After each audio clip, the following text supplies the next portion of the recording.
this is the final stretch, so you always start them off in child's pose. So here, letting those knees go wide as you send your hips back to your heels, long arms, long spine, letting your forehead melt down in the direction of the mat. And here you could always find a tent through the fingertips, palms, elbows lifted, or you could take palms to the sky, elbows lifted there as well. Just finding what feels best. Flipping hands down to the mat, walking hands over to the left, pushing your right hip back and down. Coming back to center, deep breath in. Exhale, walking hands over to the right, left hip pushing back and down.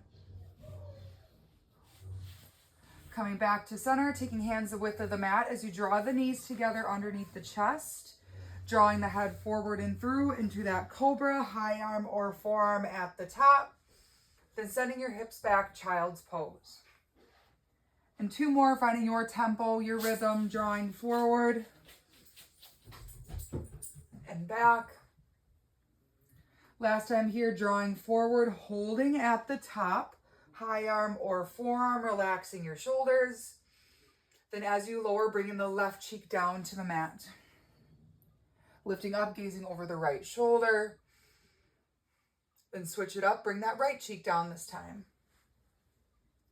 Lifting up, gazing over the left. Coming back down to center as you do, finding your tabletop, sending the hips back over the knees, wrists underneath the shoulders, wide stance from the hands, taking that deep breath in neutral. As you exhale, rounding into your cat, really pushing the middle of the back up. Inhale, cow pose, heart pulls forward, lift the tailbone. Exhale, round into your cat. And here, moving between cat-cow at your tempo, but also feeling free to add in anything else that might feel good in the body. Side to side, forward and back. Maybe you play with the placement of the hands. But then when you're ready, we'll all come back to center space in that tabletop to step the right leg forward for your runner's lunge. Curling the back toes under, lift the knee. Maybe lifting the head and chest to come to that balance. Gently lower that back knee down as you lean forward with the hips, lifting through the arms. Releasing those hands down to the mat as you walk that right foot across for your pigeon. Tucking that heel as close in as you need to towards the left hip, and then melting it down. Finding that spot that feels good here. You can feel a stretch, but the breath still flows easy. Same side, the leg is long, reaching that arm up to the sky, spin open through the chest. Then coming back down to center, or option to thread the needle. Left arm underneath the right.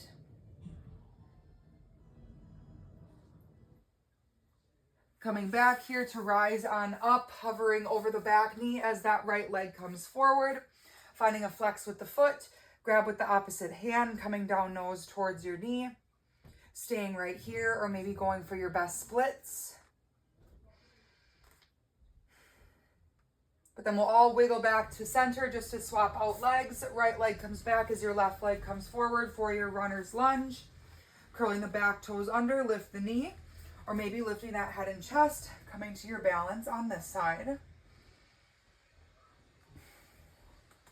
Gently lowering that back knee down, lean forward with the hips, lifting through the arms. Bringing those hands down to the mat as you walk your left foot across for your pigeon on this side. Again, tuck that heel as close in as you need towards the hip, and then melt it down, finding that spot that feels good.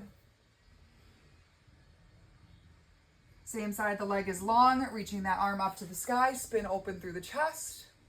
Then coming back down to center, or option to thread the needle, right arm underneath the left. But here we'll rise on up to hover over the back knee as that left leg comes forward, finding a flex with the foot, grab with the opposite hand, coming down nose towards your knee. Staying right here, or maybe going for your best splits. Then coming back to center, we'll bring that right leg forward and through, sitting down through the hips to find that seated butterfly. Soles of the feet together, hands to the ankles, elbows to the knees, just a little resistance. From here, we'll pull on up and then push it down. Bring it up and down.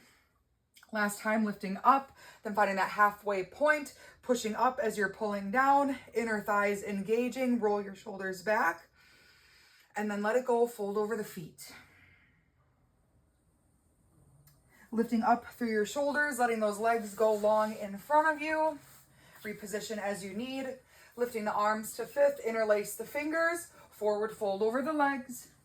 Lifting up, round through the spine, reverse your clasp like you're sitting back in a chair. Lifting up and fold, lift and reverse. Last time, lifting up, release the bind of the hands to fold over those legs. Pausing for just a moment here. And then when you're ready, lifting up through your shoulders and let them melt down. So yeah, that's the final stretch. Go ahead, go and practice that as many times as you need. Your own verbiage, that'll come with time, right? But I know I said it before today. Feel free to copy me verbatim. I'm totally fine with that, especially if that helps you kind of get it into your memory. But yeah, have fun with it.